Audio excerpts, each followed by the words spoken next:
The future. A world where the quest for truth has ended.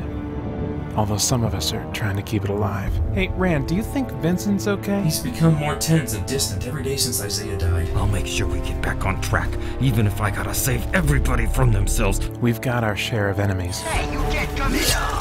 Intruder, take him down! Rand, what is that thing? Look out! Surprise! We're looking for others to join us. What's with the blue robes? These guys wizards or something? Xantafi are powerful weavers of miracli.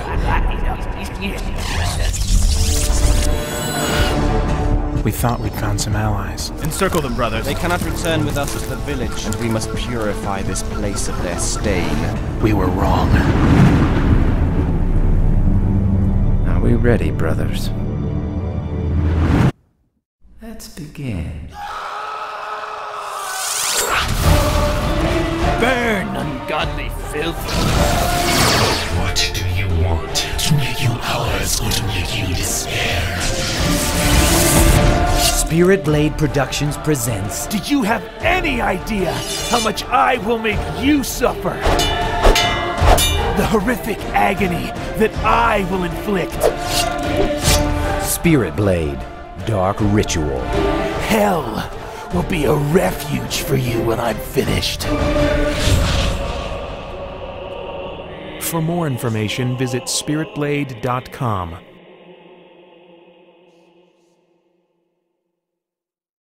Hey guys, Peter Franson here from Spirit Blade Productions.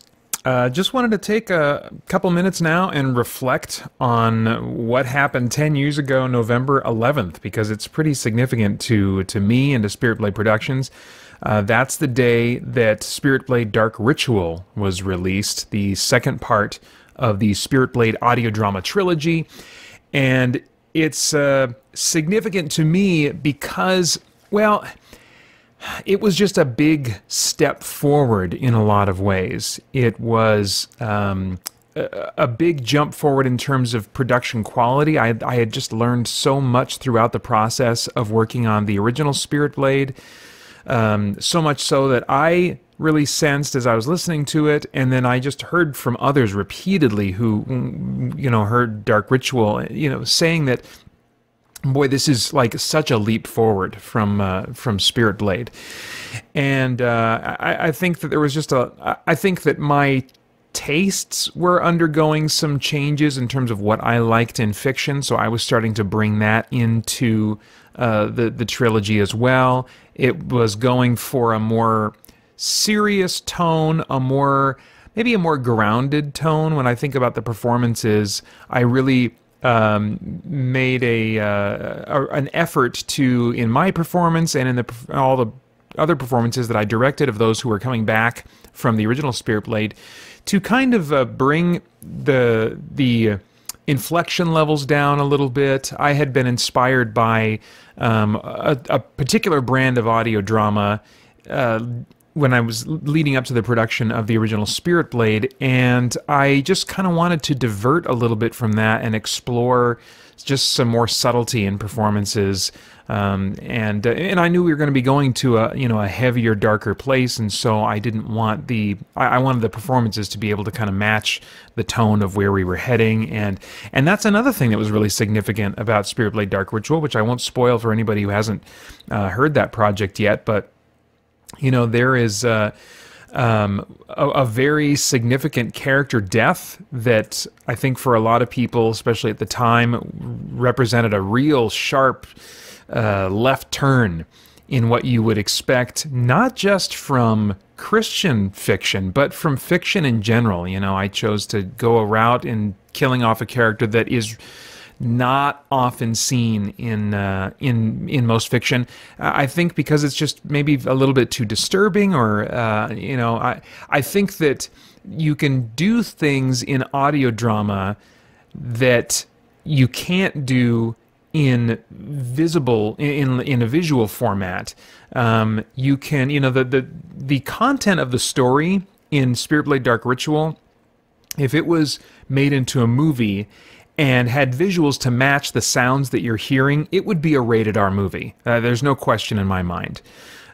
but the net result as you listen to it, I think, is a PG-13 kind of experience, you know.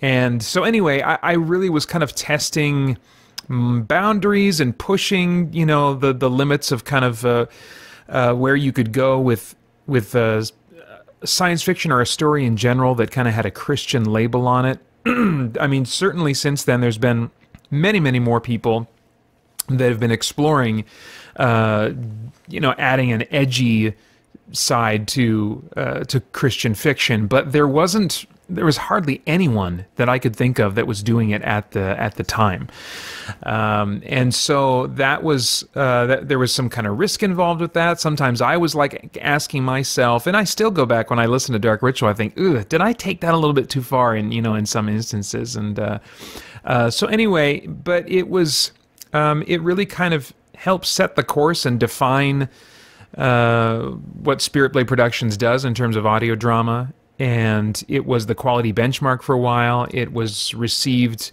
very positively in terms of like those folks who reviewed it, and it was nominated for a Just Plain Folks Music Organization Award. And yeah, the response to it was just really good. And so I remember it very fondly. I also have a lot of great memories of recording that project and working with the cast, you know. And so this month I'm going to be kind of opening up the vaults of the Spirit Blade Productions archives, and for this month only, in November 2018, I'm going to make available on our Patreon page at patreon.com/spiritbladeproductions a bunch of behind-the-scenes special features that have been kind of like locked away in a vault for a while, just for patrons that are at the $15 or higher tier. And right now, those Dark Ritual features are going to be available for everyone who stops by our Patreon page, again at patreon.com/spiritbladeproductions. And included in that is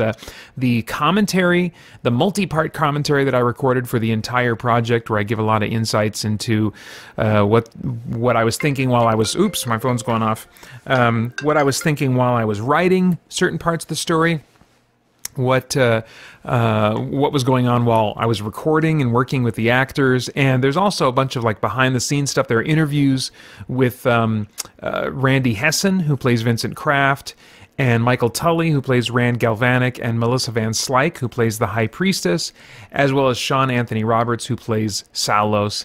And there's a special feature about what all of the characters were, or the actors were saying when they recorded their lines that would be then shifted and made to run backwards for like the Sanctafi quote-unquote spell casting, I guess, you know, the Miracli, you know, chanting or whatever they did, that was all kind of, you know, backwards. And so I picked out a bunch of lines. Sometimes I would get input from the actors on what their favorite movies and other interests were, and we would make, you know, these lines of Miracli casting out of, you know, all of those. And so there's a special feature I really enjoyed putting together that kind of reveals all of what was really being said in all those backwards Miracli moments.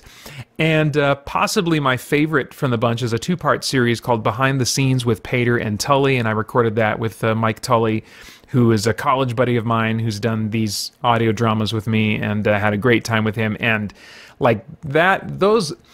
Probably my fondest memories on the production side of things are the recording sessions that I had with Tully, because when he came out for Dark Ritual, and this was the case also when he came out to record Spirit Blade: A World of Shadows, you know, he'd moved away by that point, and so I wasn't in regular contact with him anymore, and so it was really awesome to be able to have an excuse to fly him out and spend a weekend just like constantly together, you know, and there's just a ton of goofing off that goes on in between, you know, the good takes of the lines that would have, you know, be used in the final product. And so a lot of those bloopers and just behind the scenes messing around is captured in those two short special features. And all this is audio content, so if you're used to listening to the podcast and you're all caught up and want something else that I've produced to stick in your ears, then you can. There's just a boatload of special features from all of my audio dramas that are at the $15 tier. But those specific special features that are for Dark Ritual, again, are going to be available to everybody starting, by the time you hear this. So if you go over to patreon.com/SpiritBlade Productions, you should see a post celebrating the 10-year anniversary of Spirit Blade Dark Ritual, and I hope that you will enjoy checking out those special features and celebrating and remembering with me the 10-year anniversary. It's crazy to think about it, of Spirit Blade Dark Ritual. In fact, I was just saying the other day to Holly, I was like, in one sense, it doesn't seem that long ago, but then I think about my youngest son, Titus, is 8 years old.